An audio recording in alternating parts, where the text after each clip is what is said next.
The Numinous Podcast with Carmen Spaniola.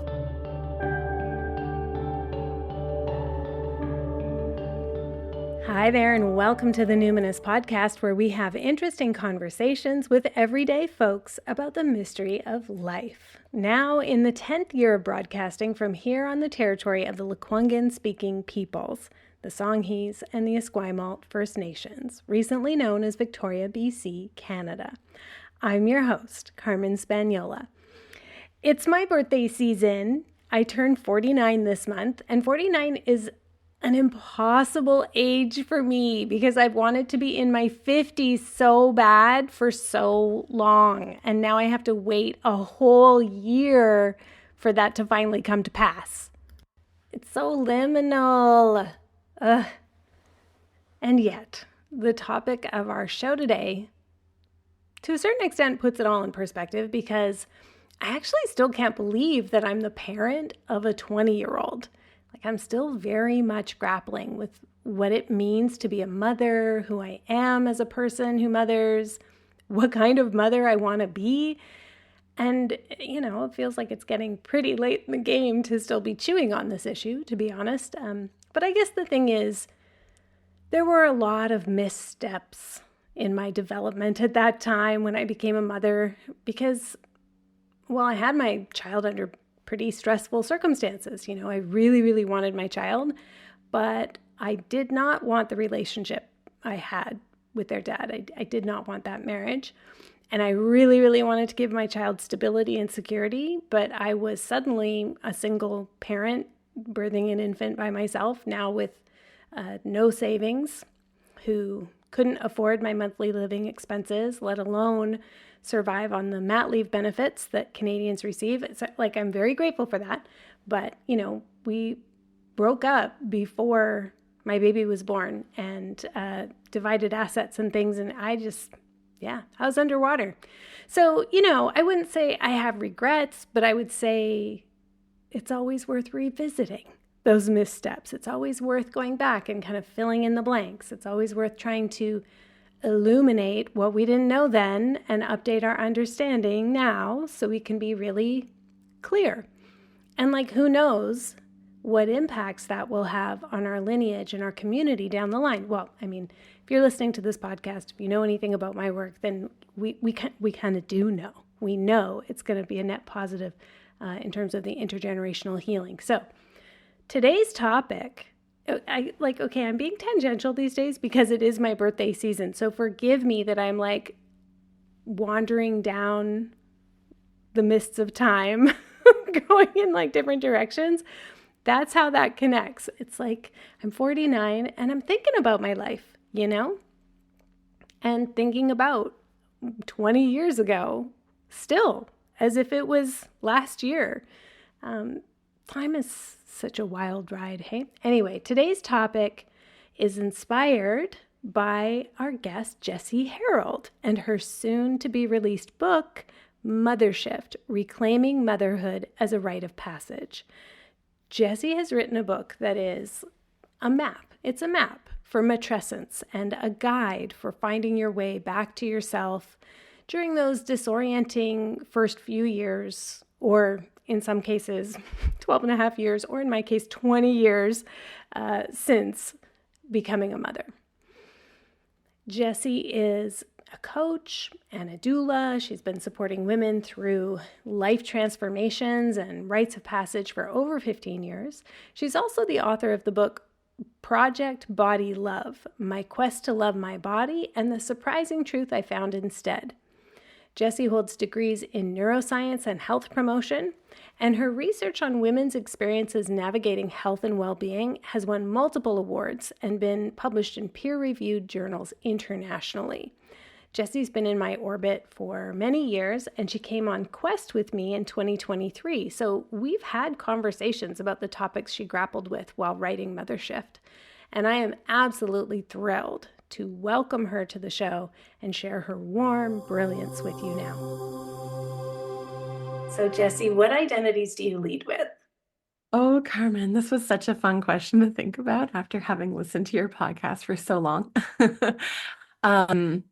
I think writer is certainly one of those identities. It's one that I've held for a really long time.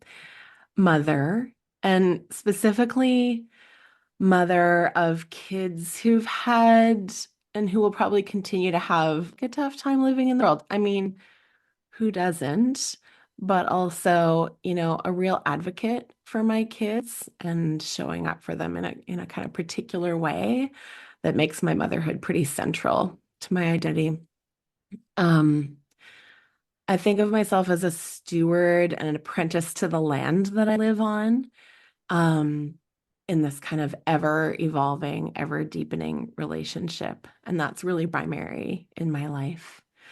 And then I've got this identity that I think is leading me, which is the word that I have for it is spiritual midwife. And I think of the ancestor midwives that would have come before me that I kind of lean into their example, who would have been womb to tomb midwives, as they say. So I'm not a midwife. I'm a doula. I've seen lots of birth, but not technically a midwife. This idea of being a womb to tomb midwife, someone who supports people through times of big change in their lives throughout their lifespan, and who sees that transformative time as holding deeper, more spiritual or existential potential. Yeah, so those are the identities that I lead with. But someone who's, possibly undiagnosed ADHD and finding out in perimenopause, there's probably, 35 others. Yes, perimenopause, the late in life adolescence. We'll talk about that maybe a little bit more through the show. Thank you for naming also the quality or tone and texture of mother identity you have. I also am a mother of a child who struggles to be in the world, and so I also am like, mother is a very proud identity for me, but it's not an easy identity always, because behind the scenes it is very central. It's a couple of medical appointments a month for a decade. It's lots of if not high touch anymore, it's high emotional touch. It's like it's pretty full on.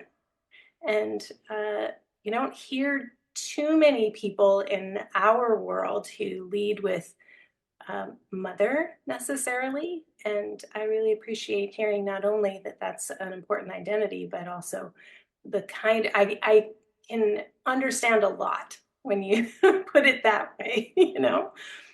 So I want to get to the identity of mother in a moment, but first, since matrescence is a word that you are trying to place on the altar, or at least put on the coffee table in the center of the social conversation. Let's define the word matrescence. Like, what's the origin story of that word, and why are you trying to make space for that word in the cultural lexicon? Yeah. Oh, I love the idea of putting that word on the altar or the coffee table. Beautiful. So the word matrescence itself was coined by a social anthropologist named Dr. Dana Raphael back in 1975. And she talked about matrescence as being, how we think of it today, as being this really deep and profound transformation of the entire ecosystem of a person's life when they become a mother. And then that kind of scholarship went underground. It kind of disappeared from the academic lexicon and resurfaced again about 10 years ago. And I would say matrescence now, depending on what circles travel in, is a fairly common word. It's a bit zeitgeisty. And I've been specifically working with that concept of matrescence, the transition to motherhood, for about 10 years. And it was before I knew of the word. So I define it as being this 2 to 3 year long, really transformative identity shift when a person has a baby or a baby comes into that person's life. And it's defined as being biological, sociological, psychological, spiritual, just the entirety of your life shifts. And so that's kind of how I define it and how it's defined in our culture right now. I hope we find that not too long from now we'll come up with one for perimenopause, like your chronescence, something like that, where and we can like that's code for everybody. This is going to be a few years, you Yeah, at know, least. at least, yeah. Okay, so then let's move from uh, the word matrescence to like who goes through matrescence, because you've written this book on mothering, and I imagine that people just picking it up will have these questions, or I don't know, people like me will have questions like, is it everyone who goes through matrescence? Is it everyone who births who goes through matrescence, regardless of your gender identity? Is it anyone who parents an infant? Like, what's the process that you went through when you were writing this book on deciding what does the word mother refer to? Oh my I God. know you went through it because we talked about this when at dinner on Quest. So tell us, where did you arrive? Yeah, yeah, it's such a thing, right? So I think that having a child enter your life by in some way or another is profoundly world rocking, no matter who you are. And I what I know is that matrescence itself is a gendered word. It has that mother. It talks about this transition to motherhood. And the thing about matrescence that's maybe unique in the way that we talk about it is that there's a Venn diagram where it overlaps significantly, where this like biological, psychological experience overlaps significantly with the social norms into which mothers are birthed, many of which are very, very gendered. And so I'm really interested in how we all become parents. I'm interested in how we identify that way too, because um, I don't think that's a given. I think that you can maybe birth a child or have a child come into your life and feel like that isn't an identity you hold yet, or maybe ever. So that's a whole other conversation. Um, but I think that the word matrescence and using the word mother allows us to kind of, talk about the very gendered nature of some of the aspects of this transformation. So, for example, things like um, the division of labor in households is often, becomes quite stark when a baby comes into the mix, particularly when that caregiver is female, and oftentimes when the partner of that caregiver, primary caregiver, is male. There's some big challenges and shifts that happen. There's sort of cultural norms around quote unquote good motherhood or perfect motherhood. They're very much gendered. Um, and, beauty norms would be another piece where I think that's, that transition into motherhood sort of really causes us to be confronted with our culture's idea of what um, women should look like and what the bodies should look like. And I think that's another piece of the transition. So just for some examples of in what ways the transformation is quite gendered. Um, and I guess I'll kind of deepen into that conversation by saying that there's this differentiation between the words mother, mothering, and motherhood that I think can be really helpful to think about this. And I'm pretty sure that the first person to kind of establish these three different ways of talking about mothers was writer Adrienne Rich, and she wrote this great book back in the 70s, I think, called A Woman Born. And it's since been rewritten and reworked. But at the time, she talked about mother as being an identity that you might hold or not. Um, and yeah, merely an identity, really. Then she talked about mothering as a verb and as an act of care. And she posited that mothering could be done by anyone of any gender. And I really love that. And then she talks about motherhood as the often very oppressive social norms that surround the identity of mother and the work of mothering. And so motherhood is actually often quite constraining. I kind of flip between motherhood as an identity and, I kind of move between all of these things, but it's interesting to think about those as being different kind of entities and thinking about and sort of expanding our idea of who gets to mother. I find that to be really interesting and compelling.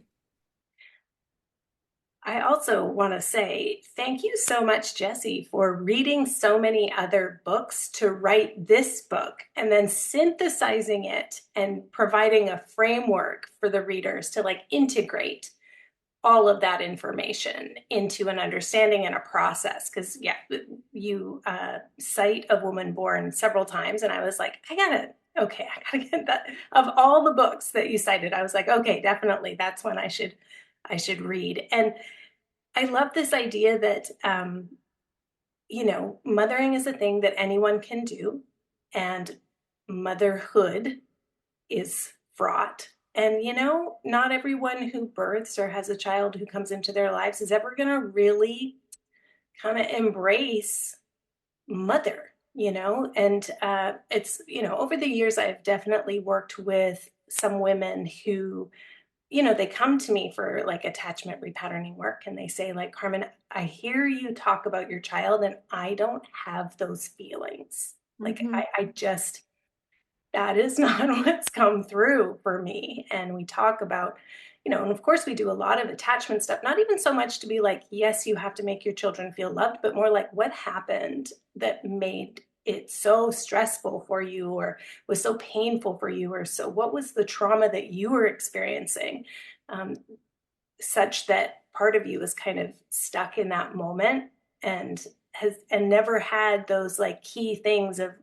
like the feeling of the milk letting down and the love rushing through just never happened. And recently I was working with a woman and I felt it was so poignant, like the beauty and the ache of it all, of like wanting to have those feelings. There was such a goodness about her that she wanted to have those feelings, but it was just like, but now here they are, emergent adults, and it kind of, we are where we are now. What can I do now? And I really appreciate this idea that you could then move to mothering from a place of what are your values, what's in alignment, like you clearly value attachment. And so, how do you want to show up now as the mother of your adult children in a way that, places your attachment principles at the center and just kind of lay down now the guilt and the pain of that experience? It links me back to the section in your book where you talk about postpartum depression. And you mentioned how postpartum depression has become so commonplace. It's almost an expected part of becoming a mother. And so people will often just shorten it to postpartum, which is like, well, I'll let you define it. But instead of saying I have postpartum depression, it's like, oh, I had postpartum. And so really what they're meaning is like I was depressed when my baby was born. Can you talk just a little bit and maybe like let's polish the stigma off a little bit, like let's buff and shine that this is just really common then. And so how common is postpartum depression? Why does it happen? Should we just expect it as part of matrescence?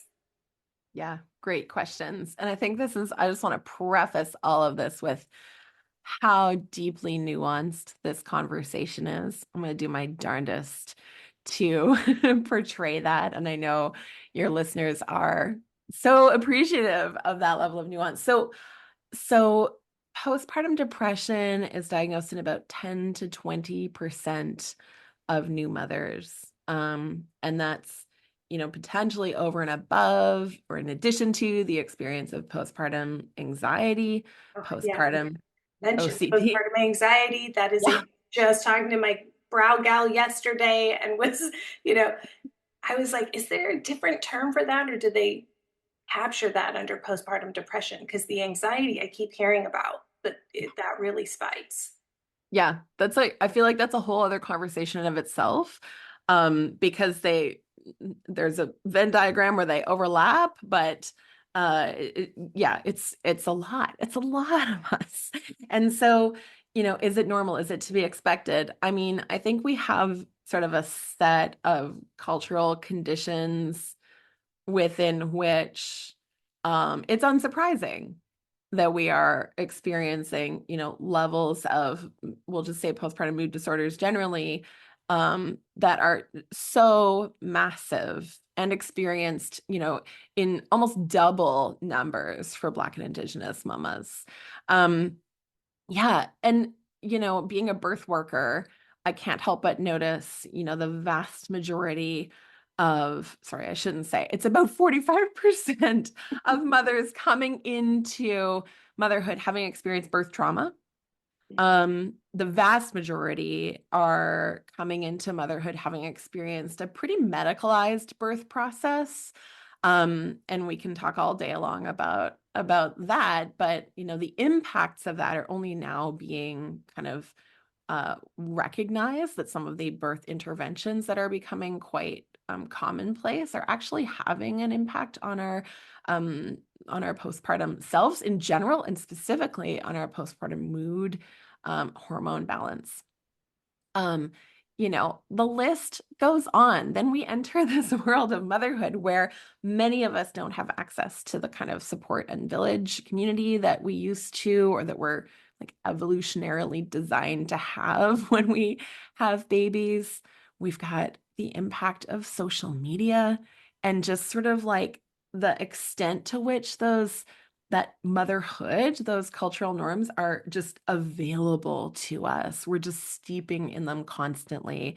And so there's this, it's almost like a type of surveillance that mothers are both doing of themselves and that are being done to mothers, to ensure that we live up to the expectations that our Oh culture. man, can we just take a pause for a breath? When you said surveillance, is what it feels like, Jessie. Yeah, Gosh. Oh, totally. sorry. Okay, carry on. I just needed to like let my breath go after that word because yes, so accurate. Sorry, carry on. Oh, totally, totally. There's so many kind of cultural conditions that make it like fairly unsurprising that we're experiencing so many challenges. Um, and there are reproductive psychologists and psychiatrists who are positing that we're overdiagnosing postpartum depression because we currently, in our modern kind of Western lexicon, we don't have a lot of other ways to talk about how friggin' hard it is to become a parent, right? So we're going to hold these two things. We're going to hold the truth of how difficult it is to mother in our culture, and we're going to hold the truth of, at any time, in any culture, in any place, it's bloody hard to, have a little human that you need to take care of. It's transformative. And so what these folks are kind of saying is like, let's widen the aperture on this experience and think of it as a developmental experience. Thinking of matrescence, the transition to motherhood, as a developmental experience. And so it has its major challenges, and it has a lot of potential and possibility as well. And so, there's a call to kind of, open up the way that we're thinking about this transitional time and like, yes, work to make it easier, and acknowledge that things like grief, for example, are really normal. Like feeling sad about the fact that you are no longer the person you used to be is normal, needs support is normal. And so I think that's kind of another part of this nuanced conversation that we can have. And then there's this other piece, which is really fascinating, compelling. There's been some research done to show that seeing the transition to motherhood matrescence as a time that's yes, hard, but also filled with this potential for both personal and spiritual growth, is protective against postpartum mood disorders for the entire first postpartum year. So there's a lot going on there. I mean, there's a lot of truths that are seemingly opposing, right? But I think it's important to kind of open up that nuance about this conversation, so that we can access the possibility that's also there. And not feel like you're failing because uh, it's not a um, identity you're just going to step into after you complete a set of protocols or after you sort of check these certain marks off. It's just like adolescence. It's going to be hormonal and brain, relational developments, and it's going to take multiple years. And as you say in your book, you're never going to like go back to what you were pre-puberty. Nobody expects that. And we just expect you're going to keep maturing and evolving and deepening into that for the rest of your life. So we don't have to feel like failure that we didn't accomplish this developmental task in the first 4 months or 5 months. And at the same time, that, like, yeah, what you're experiencing is normal. And also, the solution to it is an entirely different culture because you can't accomplish a developmental task unless you have people who can mirror for you and show you how to do this. And they have to have the time. They can't all be trying to survive capitalism. So it's sort of, it's like a yes and here we are in this moment. You do need more support, but it's really helpful if you can contextualize it. But this just makes so much sense to me. I was saying so I gave your book to my brow gal, and I had like my million little post-it darts, book darts in it, because I was like, I know your baby's 9 weeks old. You can't read a book right now, but here's the highlights, and it was really lovely to get to the truth of like, how's it really going for you? And I just said, how's your anxiety? And she's like, wow, yeah, through the roof, actually. And I felt really grateful that I just read your book and was able to even just plant that seed, that it's like, well, you're going through matrescence, which is just like adolescence. It's going to be multiple years. Give yourself, this opportunity to see if you can embrace that, like, this is going to take a while and you're never going to feel like you got it. Just like I don't really feel like I never really got the like, and now I love my body that we all hope that every young teenager gets. It's like this is going to be a lifelong relationship, and that also is going to come up again when you have your baby. Okay, so we're getting into the granular stuff now. I really want to spend some time in how you've structured understanding matrescence using this 4-element model. So you use the 4 elements of earth, water, air, and fire to describe this like non-linear journey through matrescence, starting with earth. So let's have you describe the earth phase for us. What are like the main issues and developmental tasks for navigating when your matrescence is really getting into or like needing some earth element? How would you even like language that for someone like, oh, you're in a really earthy time?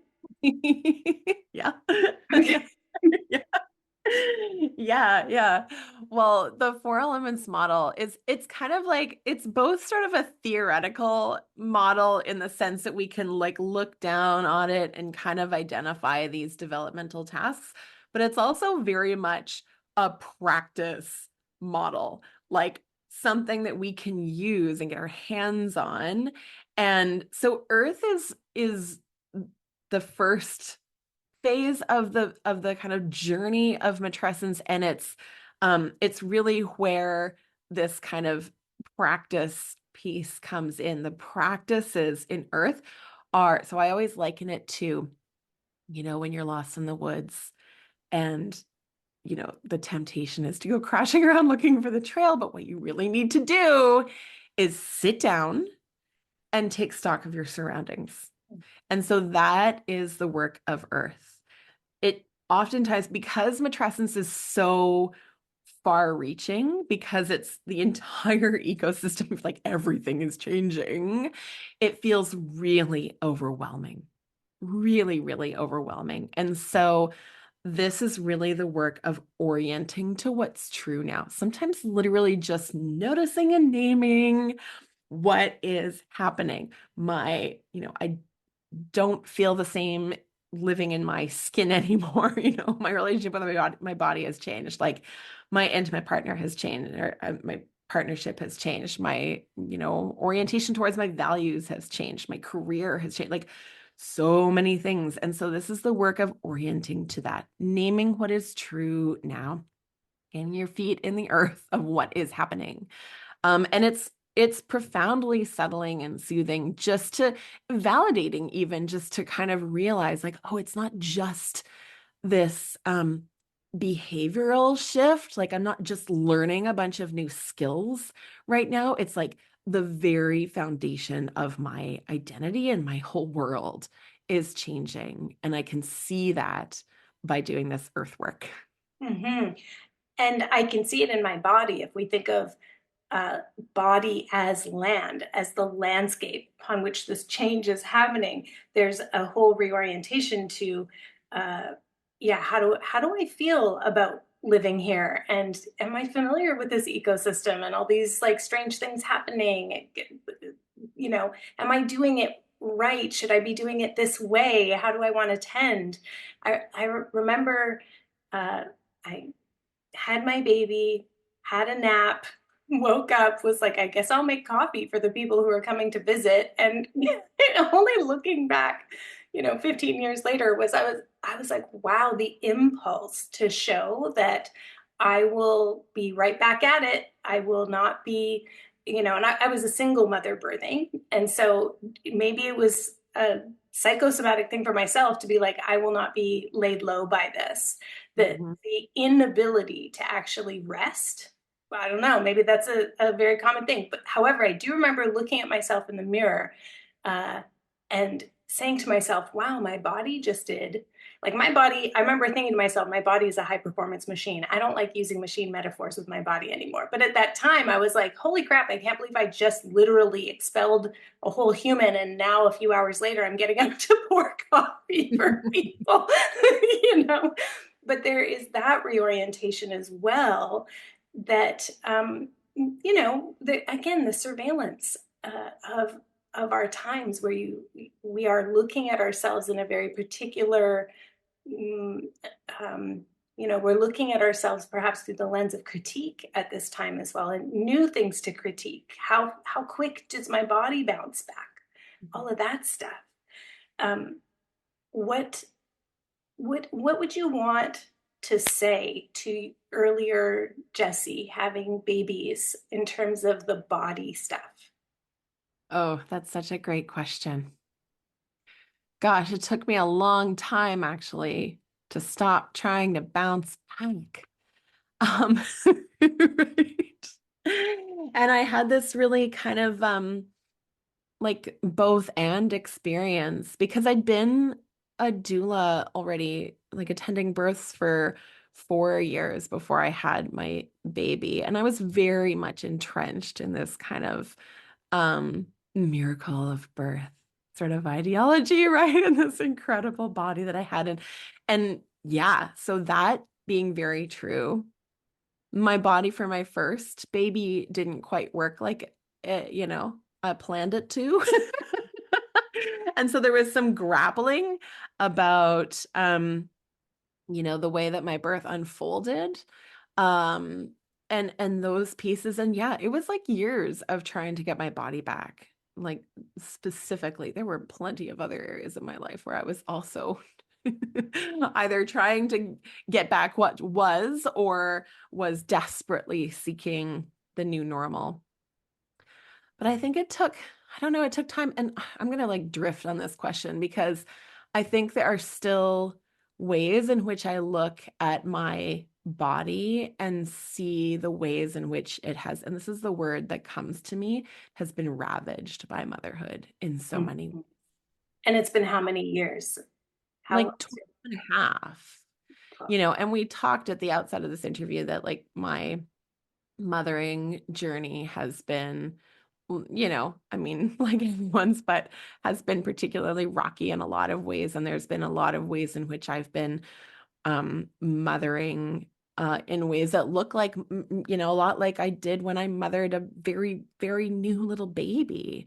And so I think I'm still grappling with the grief of what it is that the act of mothering, and maybe specifically the work of mothering in, our modern culture, where I'm like relatively unsupported by community. And I'm having to keep up with the demands of capitalism, et cetera, et cetera. That, yeah, I guess now I just have stopped caring about trying to change my body back to the way it was. Yeah. But it's But kind of it's, like heads up, folks, yeah, 12 years. Like that's not unusual. It's not unusual to be like to take that long to let go of the idea of bouncing back yeah, physically. Yeah. Yeah. totally, The totally. earth phase too, you also write about it as being like it's a very high touch time. It's a tactile time. And I'm starting to see, because I work with so many neurodivergent folks and including mothers, I'm starting to see people coming to accept that touch just isn't an easy part of the parent-child relationship either. Well, for me, it's more like the moment when I realized like, oh, my child, I think my kid was like 12, 13, and was, expressing neurodivergence in different ways. But I remember going in for a hug and they said to me, I never consented for you to hug me. And I Mhm. got so angry, realizing though that anger was just profound rejection. Like I really had it in my mind that I'm your mother. I don't need consent to touch you. Like, and it I look back now with some shame on that. Like, how did I not know? But I didn't know what I didn't know. And I didn't know that at some point they would take away my ability to touch and console and swaddle and hold. So I have that kind of grief of like, but I want a kind of touch. I want to be able to nurture that way that I had when you were little, and I could just do that. And then there's other mothers who, again, like the folks who are more neurodivergent, realizing, like my child, touch is not co-regulating for me. And like they get so touched out with their kids in that kind of way. But there was one part of your book that struck me where in some cultures, was it a Swahili word for that mother baby bond where they're like just like a unit? Can you remind me and just talk a little bit about how touch can be worked with in this like elemental way? Oh, this is a multi-pronged question, Carmen. So the word in Swahili is mama toto. And It mama sounds like toto, mother total, doesn't it? yeah, It's well, good like point. Yeah, totality. totally. Yeah, it means mother baby, but like mother baby as in all one word. And it's used to refer to the mother baby unit for the first 2 years of life. And so in the book, I talk about how, particularly those who have birthed their babies and particularly those who are breastfeeding their babies, because I think that adds a whole other level of touch. Um, that sort of physiological truth of the mother baby bond just really impacts our experience. So, it impacts our own personal sense of autonomy. All of a sudden, you do not have the same physical autonomy that you used to have. It impacts the way we relate to the other caregivers in our household and community, because there's this little person who, we may have had some ideas about how we would get help supporting this little person to survive. And we may have had ideas around equality, perhaps in our intimate partnership. And then this little being comes, and it turns out that all they want is you, birthing person. All they want is you, mom. And these kind of ideologies that we might hold about equality sort of fall apart under this like physiological strain of this little being wants contact only with you. And there's a lot of nuance here, because we also have cultural messaging that says like the mother is the one who should be providing the care. and always available and all Mm. kinds of things. So there's more nuance there for sure. So I'm drifting along with the many prongs of your question, but thinking about touch, and I think that, yeah, for sure, we have a language around being touched out now in motherhood that, I don't know, we didn't have when I was first becoming a mother. And, there's some extent to which it's just true that babies want your body a lot in various ways, and that it's profoundly co-regulating, and they're just co-regulation machines. That's what they want, and they know how to get it. But it's also true that so many of us are mothering in isolation. And so we are the only caregiver, literally, perhaps the only caregiver in the room available to support this baby. And so we've got this cultural dynamic again of like, yes, there's a physiological thing going on, but there's also a cultural thing going on where there's no one else to hold the baby, literally. And so, I mean, Jesus, it's a lot, right? It's a lot. And I think I have a lot of empathy for mothers who, yeah, are touched out, who are neurodivergent and who have a harder time with that much touch, or who don't show affection through touch, perhaps. I have a lot of empathy for myself as a young mother because I think I, grappled with all of that. And, you know, um, I have one like male human and one female human. And it's even interesting thinking about how I've reacted and responded to the touch of my little boy, and how much more firm am around my boundaries with him. Like, it is not okay to touch me like that. I did not say you could touch me like that. Um, and with my daughter, I find myself the opposite, like craving her touch, because she is someone who doesn't want to touch, doesn't want to be held anymore. She kind of crashes her head into my chest every so often to show me that she is, feeling affection towards me. But it's so interesting, like the push and pull that I personally experience of like wanting that connection with a child who's kind of grown out of that mama Toto time. And then also setting boundaries around connection with a little being who like wants to be all up in my grill. Well, it makes me think too that matrescence, like any maturation process, it really does have echoes. It never really stops. Let's put it that way. It's all a whole journey from going from childhood to adolescence to a mothering identity, and then into our cronehood, in the different ways that, yeah, what used to work isn't going to work now, but also our preferences are going to change. And yeah, having to renegotiate touch. And I were to talk to earlier Carmen, it's like, yeah, at some point you will have your hands free again. And and then, believe it or not, you're gonna miss it. And now having to kind of pick up on the subtle cues when my, 21-year-old stands up and stands in such a way that is, what would I call it? I would call it like expectant waiting. Like, I'm ready for my hug, but I'm not walking to you with my arms up. I am presenting and like, Mom, this is your cue to go in, and like, this is the moment I actually do want to hug. And so, those things they will keep evolving over time. One of the wonderful things about your book is the practices you have at the end of each of the elemental chapters. And you have like, okay, so here are some exercises you could do to move through and integrate the earth energy that you are experiencing right now. And you describe in, you also have like beautiful stories that you share. Could you share the ritual of the new rings, as you wrote in the Earth chapter?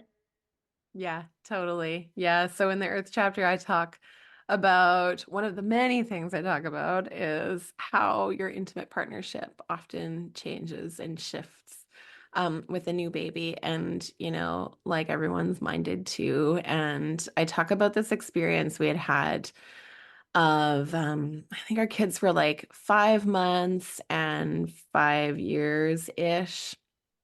And we were traveling in Hawaii, and it was the first time that we had traveled since we had had our babies. And we'd been through a lot in those years. We'd been tested mightily, and we were kind of like dipping our toe back into both what our marriage used to look like and some of the values and ideals that our bond formed upon, but then also starting to experiment with what does this look like now that we have these two little beings. And we were in this little gift shop, and I found myself kind of looking at these koa wood rings. They're really sacred wood in Hawaii.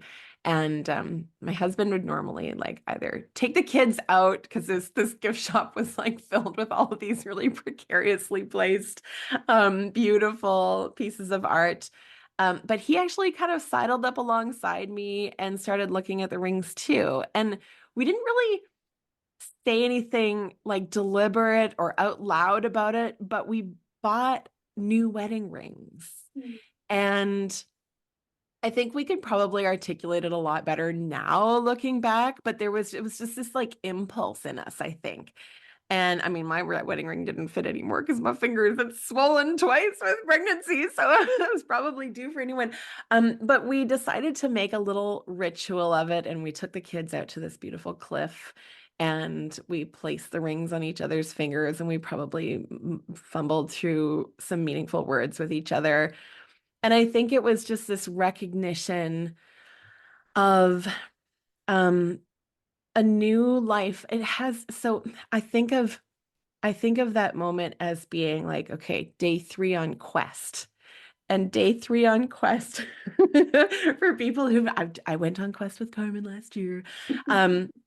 Day 3 was the day that I described as feeling a little salty. Like, I made it through the terror of day 1, the hunger and sort of confusion of day 2. And day 3 was like, I'm going to make it. Oh, I've got a little like road under my belt now when it comes to this being out in the woods thing. And I, started laughing again. I was like, dang, I'm doing it. And it was day 3. It was that salty kind of feeling that we had it, I think, in our marriage of like, this is really tough. And we have been through this fire walk, this initiation, and I think we're doing it. And those rings were a symbol of that. That's so beautiful. And I love this example of how ritual can just be co-created in the moment, and you're just making the meaning. It's like we have this impulse, let's mark the moment. And I love that it's like recommitment, or like something new. This is a new thing, and I'm still saying yes. I love that.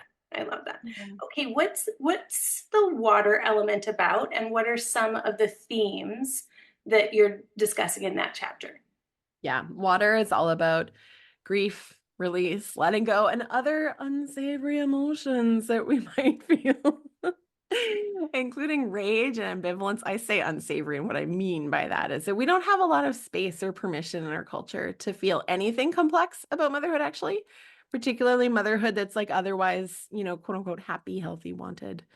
And yet, anytime we step into a new identity, we're asked to leave behind an old one.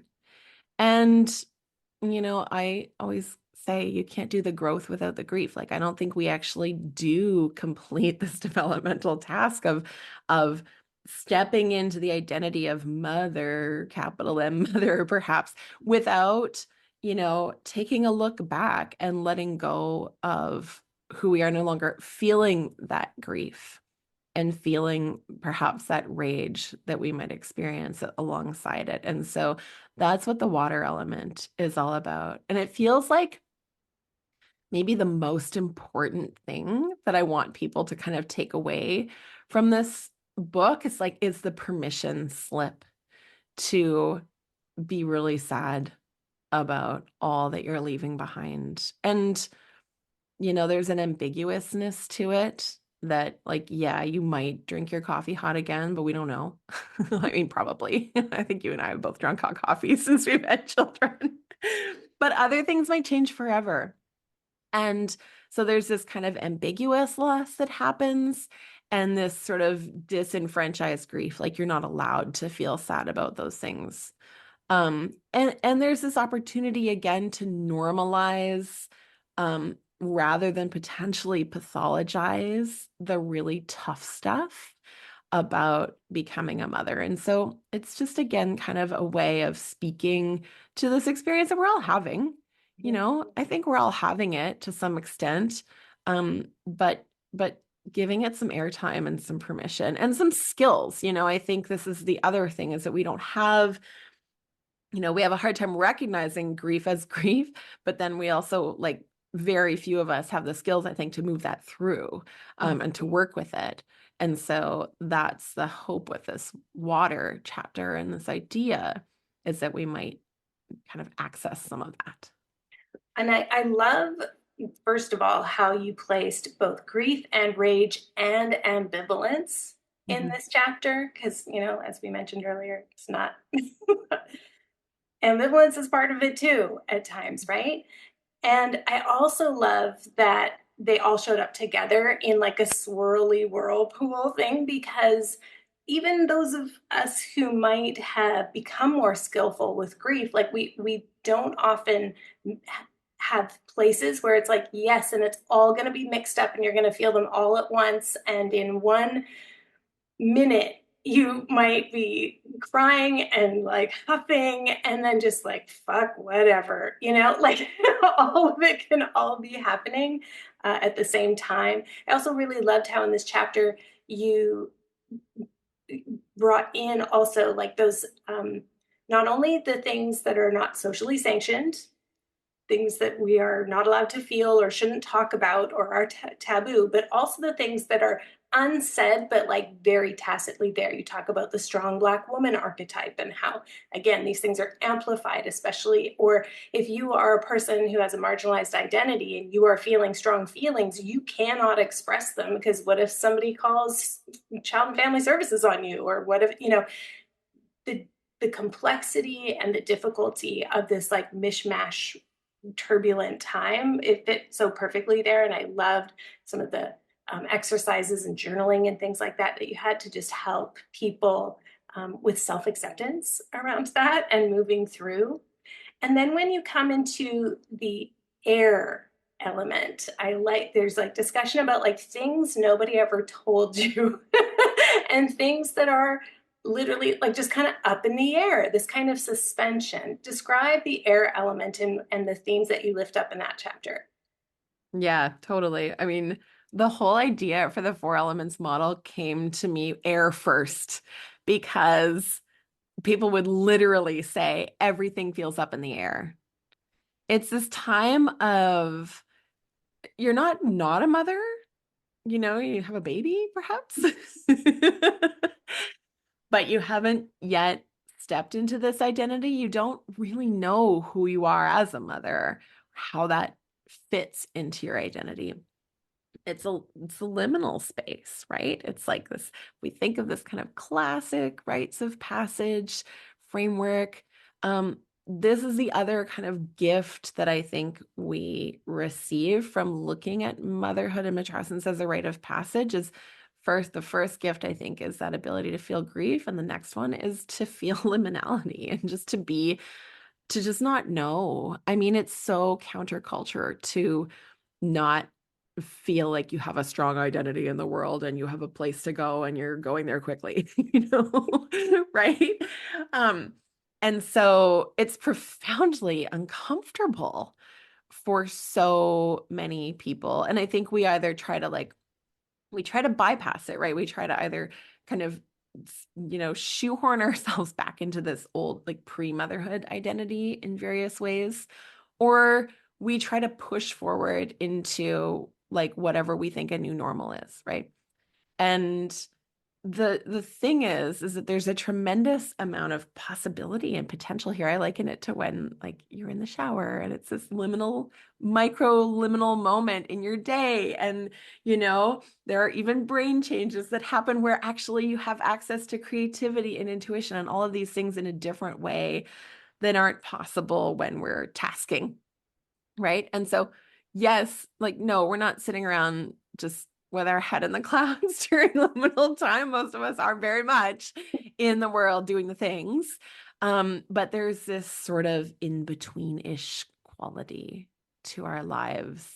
And I think if we can hold there in the discomfort of not knowing who you are and where you're headed, there's a lot that's possible there. And I think, like, not to overstate it, but that this is a place where you can really sort of come into an organic process of exploring who you are, and like this really kind of authentic experimentation and exploration rather than trying to kind of push forward. Yeah, so it's a tough time and filled with potential. You write in your book about, well, that phrase, nobody told me, nobody told me, nobody told me. And I think about some of the things that nobody told me about what mothering was going to be like. But now, as I am mothering like a 21-year-old and I'm still grappling with those things, but I look around and I think, oh, it's in some ways it's because nobody else's mothering path has been like mine. Mm. Nobody could have possibly told me that, like, this, I was stewarding this person's life, and this little person is so unique that there are just some things nobody can tell you. And then there's the things nobody could tell you that maybe they probably should have. Like, okay, here's an example. Nobody told me, as like a single parent trying to co-parent an infant, but even if I had a partner, it's like nobody told me you are going to spend a bunch of time panicked looking for childcare that's available, that's going to not only be while you're working, but then also for like an hour and a half at the end of the day when, like even daycares want you to pick them up, or you have to pay for another shift, or like, it was just like, what? Nobody told me what a puzzle childcare was going to be during, not only while I was a working parent of an infant, but and then for school, for the rest of this child's education, I was going to have this weird before and after thing that society was totally not arranged around. It just made no sense. And then also that I was going to spend so much time trying to relocate to areas where I was allowed to enroll my child in that particular school as part of the public school system. And so I would have to literally find a place to live in a catchment. I just, like, what? You can't just send your kid wherever, like, and okay, so if that school doesn't work, or those teachers don't work, or it's too big or too small or whatever, I either have to relocate or I have to pay thousands of dollars to find the private school and try to. Nobody told me that society had still not figured out how to mesh children's educations with people in the workforce. I just don't understand anyway. So that was my, like, I wish I'd had that wake up call that there's no easy way to do this. You're going to be on your own, and it's like you're going to try to reinvent the wheel every year for like a couple decades. What's your thing that you wish someone had told you that you're like, oh, and I that ended up being a problem that I had, like, very long-term impacts on my life and my day-to-day. Was there anything like that that you think nobody told me? Yeah. Oh my gosh. Well, ditto the child care and school thing. That's wild. Yeah. Um, so much. Oh God, I'm trying to choose one. Um, I think like relatedly, I don't think I understood how much I would need other people to support me with the care of my child. And like, so I left home when I was 17. and moved as far away from my family as I could, and spent a lot of time like divesting myself from my family of origin. And then my community, my family, my chosen family kind of consisted for many years of the people who I was circumstantially surrounded by. So I had, I was a master's student. I had a lot of like friends from university. And then I also was a professional scuba diver. So I had a lot of scuba diving friends. These people were not parents, nor had any plans to become parents. And so when I transitioned into motherhood, um, they visited, but like it was not the same. So then I kind of set about trying to build community. But, I'm also someone who's pretty introverted or maybe even neurodiverse and all kinds of things, avoidant, so fun. And I like either I didn't have the skills, I didn't have the desire, I didn't have the understanding, like all of these things to build what would end up being a really solid community of support. And I talk in the book about this idea of unconditional support. So like not just like play dates, which would also be great. But I didn't have anybody to put on my emergency contact when my kid went to school, or like to actually literally call when I had, a toddler at home and needed to go to the hospital with the baby or something. And I'm still experiencing those impacts profoundly. And I guess I just didn't know how to build community then. There's a part of me that, if I'm being totally honest, like I'm constantly efforting to build community around me. And feeling that sometimes feels like, pushing against the tide in a culture that just is hyper individualistic, and we just don't have that sort of sense. And I feel like now mothering a kid with at least one child, sometimes two, with some pretty intense needs, like I just need that in a way that um, I just never had a rubric for it. I didn't understand what it would look like or feel like.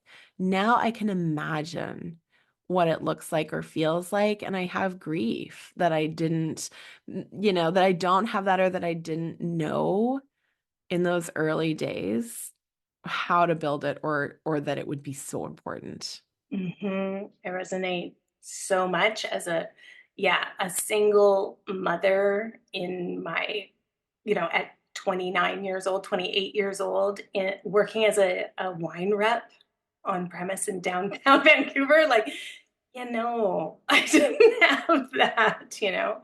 Um, and you're sort of touching on a couple of themes we didn't get into now, but I just want to like kind of plant this seed for listeners who are like, oh my God, I can't wait to get this book about when you have these circumstantial communities, or maybe you seek it out. And then next thing you know, this parenting philosophy in that community has become dogma, has become an identity, has become political. And I'm not saying mothering should be apolitical, not at all. But you're like, oh wait, wow, I went from just experimenting with different kinds of recipes for my gut biome. And now these people are talking about, going on the freedom convoy because the government is trying to control our minds through vaccines. Like, what is happening in this mommy group, right? That's a whole other, that's a whole other mothering thing. But I just wanted to let people know, yes, that comes up in the book. You also talk about, like the mother wound and how that's going to come up. So let's kind of transition us to, actually, one thing I also wanted to say, also talk about nonlinear reciprocity. That was like a great concept. Thank you for that. About like, yeah, you kind of just need some unconditional support where you don't have to ask. The person's just going to go, oh, Jessie said she was feeling under the weather. I'm going to bring over a pot of soup for the whole family because she probably doesn't feel like cooking right now, and just do it. Just do it.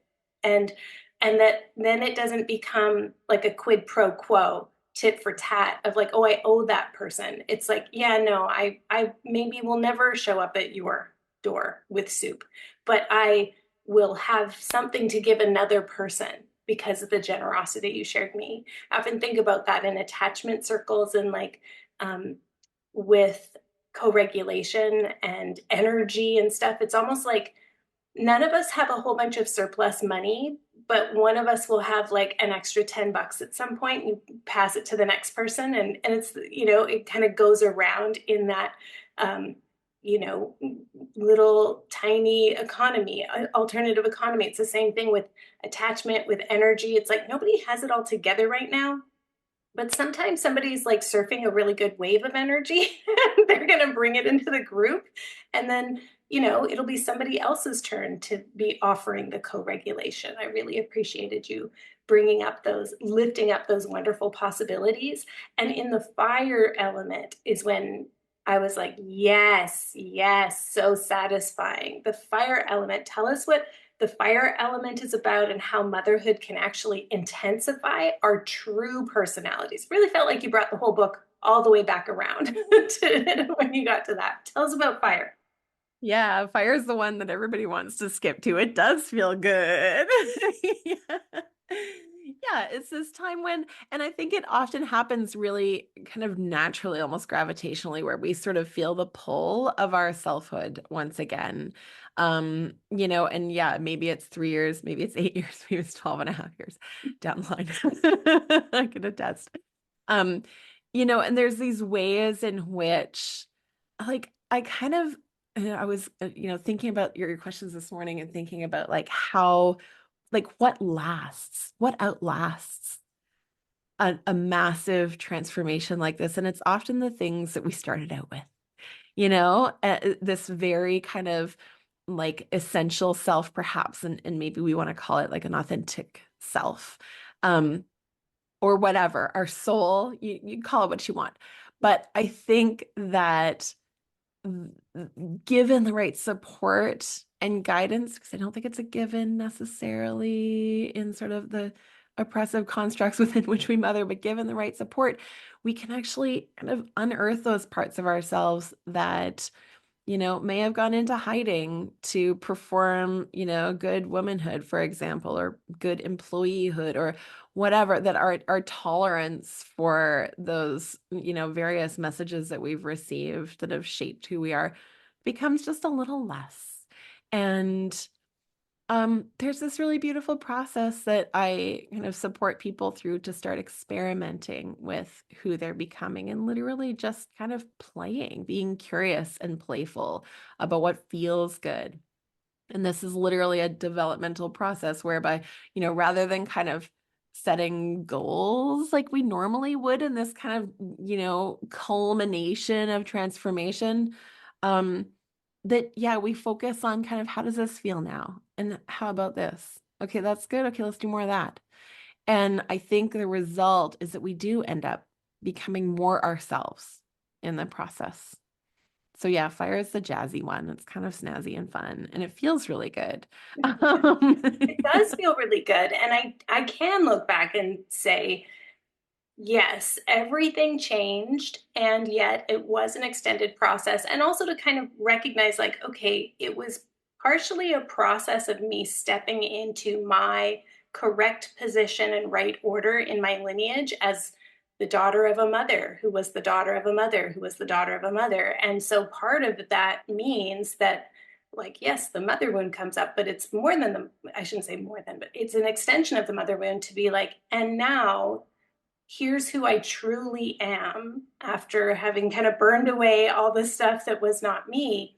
And this is my stance, my shape, my posture. This is where I stand as a person who identifies as woman and mother. And in some ways, that is a response to the person who mothered me. And it is a response to the world in which I'm mothering. And it is a response to the way that I see my child developing in the world I want them to have.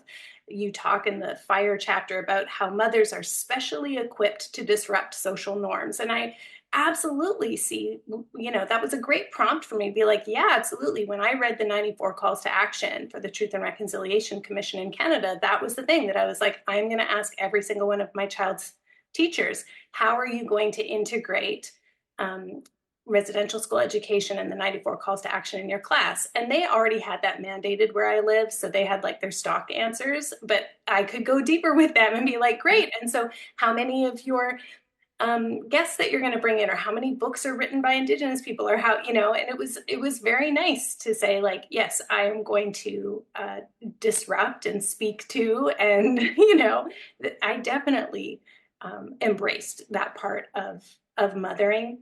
Are there other things that you experienced yourself that inspired more activism as a mother for you? That's such a good question. I think like just speaking to this kind of idea of mothering as counterculture, I think that's kind of, what the second half of the book is all about. And, I get really curious about the people our culture leaves behind, like the people who can't keep up in capitalist patriarchal white supremacy, and mothers are among them, you know, and there are more and more of us growing in number among among those who cannot keep up or refuse to keep up with the culture. And there are ways in which, so specifically ways in which mothering is so incredibly counterculture, that, that example of interdependence and community being one of them. Like, it kind of, mothering in our culture forces our hand in that way. I certainly feel that way, that like I cannot not see the plight of others and that sort of idea that we are all connected and interdependent. And I cannot not engage in community tending, because it's never been so apparent to me how badly it's needed in my own life, right? Like it, and so I think those are kind of some of the ways that I explore in the book and in my own life. I mean, I feel the same way as you. I think, like, particularly when when it hits home in the hardest ways, when my kids, I see them struggling to move through the world. I mean, my friend, that is when it gets fucking real.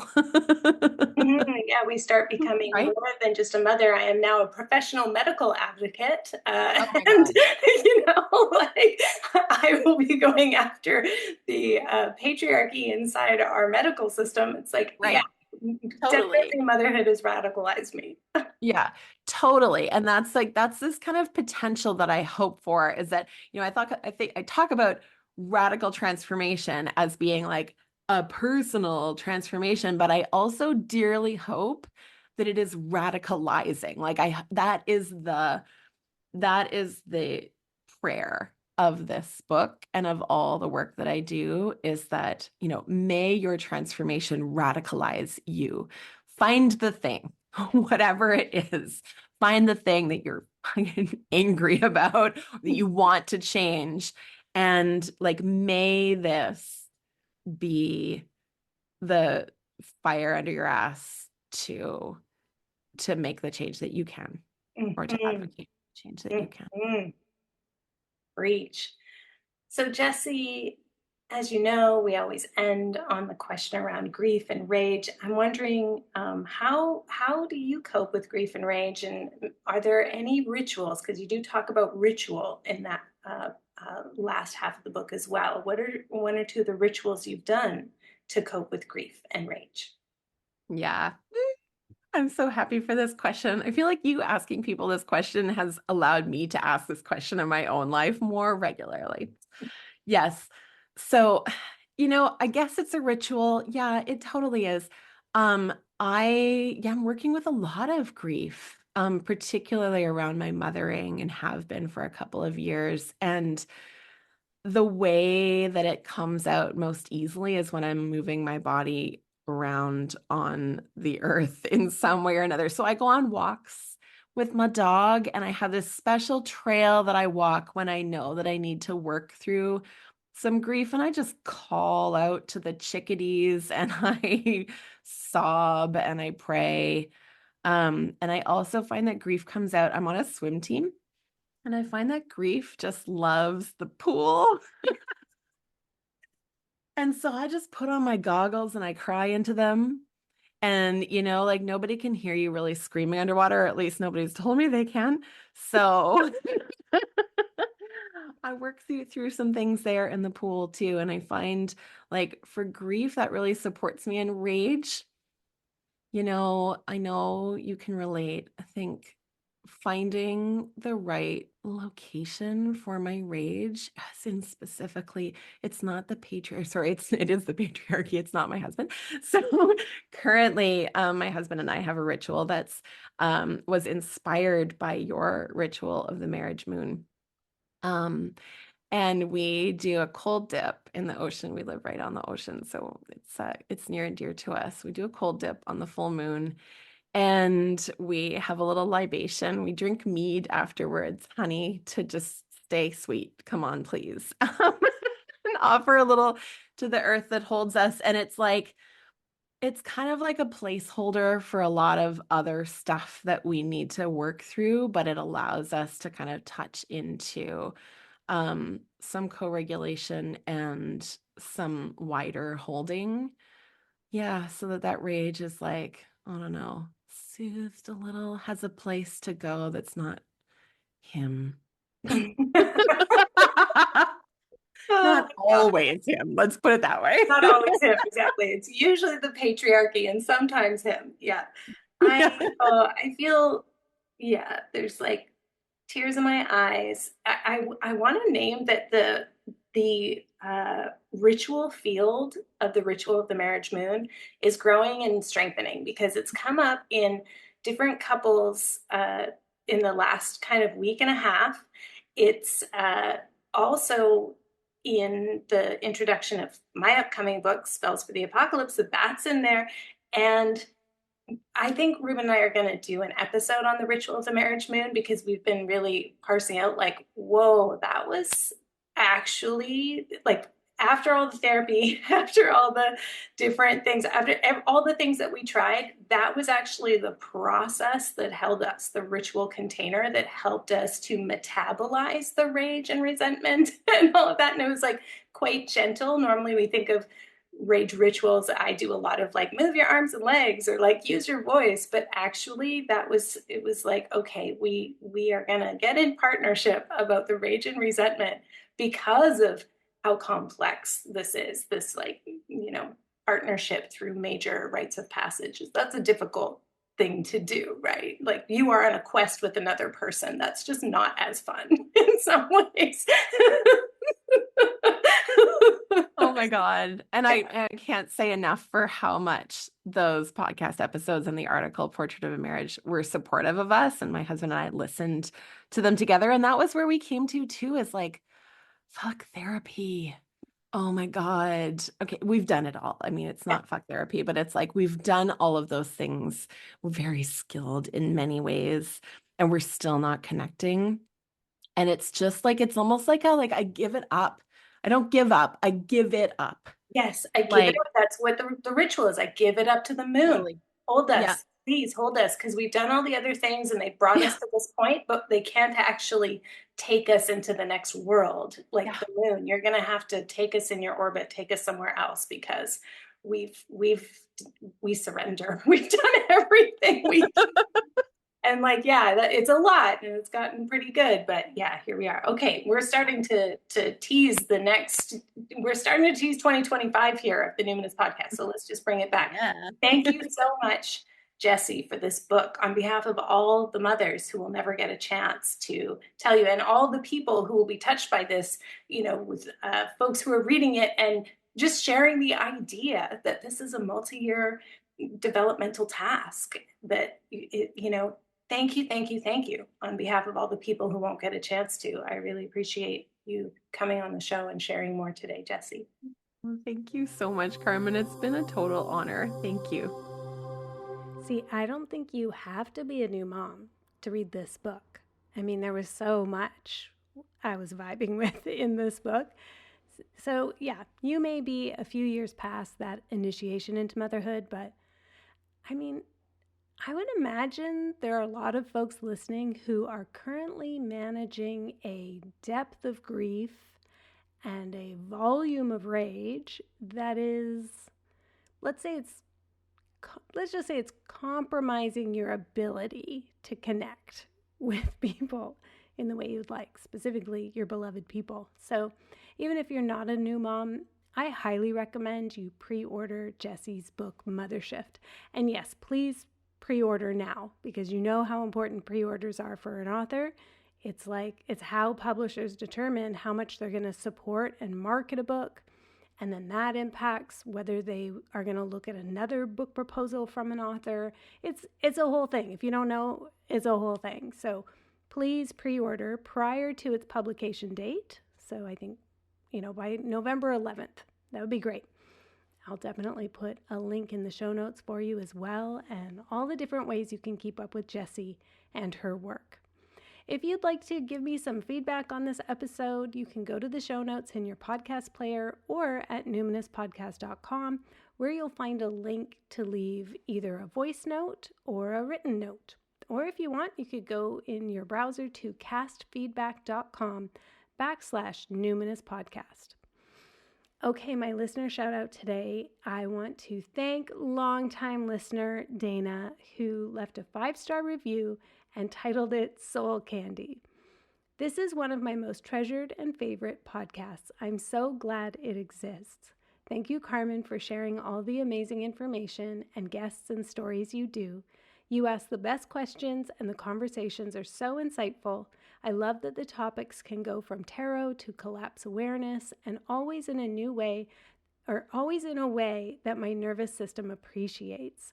I wish my 20-year-old self had this knowledge at her fingertips. It's like having an elder teach you the things your spirit really wants to know.